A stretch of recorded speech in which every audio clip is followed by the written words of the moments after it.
اعوذ باللہ من الشیطان الرجیم، بسم اللہ الرحمن الرحیم۔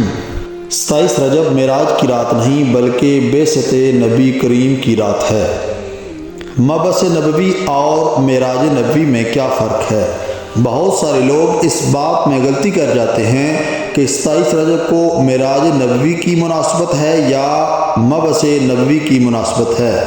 مبعث نبوی یعنی جب رسول اللہ پر جبرائیل وحی لے کر نازل ہوئے۔ 40 سال کی عمر میں رسول اللہ پر جبرائیل قرآن لے کر نازل ہوئے اور اسی دن پیغام رسالت پہنچایا۔ اسی وجہ سے کہا جاتا ہے کہ 40 سال کی عمر میں رسول اللہ مبعوث برسالت ہوئے۔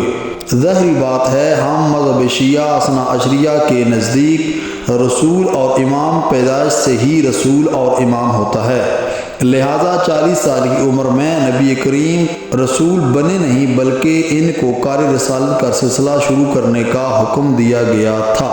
مبعث نبوی کی مناسبت 27 رجب کے ساتھ خاص ہے اور یہی بات ہمیں شیعہ کی مستند کتابوں مثلا اصول کافی، تہذیب الاحکام، مصباح المتحجد، وسائل الشیعہ، مفاتیح الجنان، تقویم الشیعہ اور دیگر کتب میں ملتی ہے۔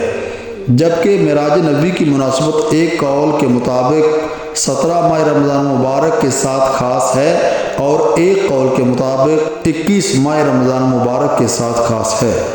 صاحب کتاب تقویم الشیعہ نے یہی دو قول ذکر کیے ہیں اور انہی اقوال کے حوالہ جات مختلف شیعہ کتب سے ذکر فرمائے ہیں۔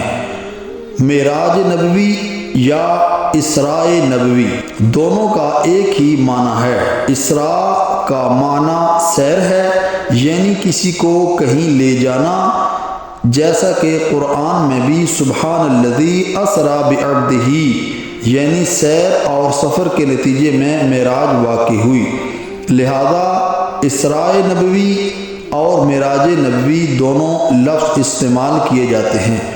پس 27 رجب کا دن عید کا دن ہے تو اس کی مناسبت سلسلہ وحی کی ابتدا ہے اور قرآن کے نزول کا پہلا دن ہے اور رسول اللہ صلی اللہ علیہ وآلہ وسلم کے مبعوث برسالت ہونے کا دن ہے، اور یقیناً سب مسلمانوں کے لیے یہ ایک عظیم دن ہے اور یہ ایک واضح غلطی ہے کہ اس دن کو معراج کا دن اور 27 رجب کی رات کو معراج کی رات کہا جاتا ہے اور شب معراج کی مناسبت سے لوگ جشن مناتے ہیں، لیکن یہ اشتباہ ہے اور صحیح نہیں ہے۔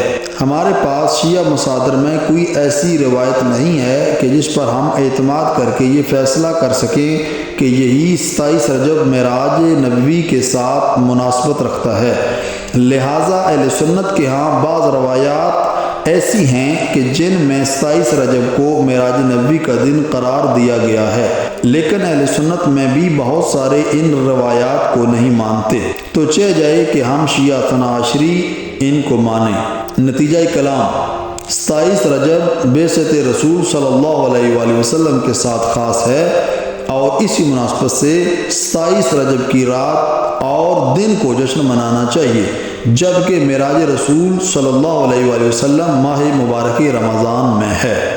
والسلام علیکم ورحمۃ اللہ وبرکاتہ۔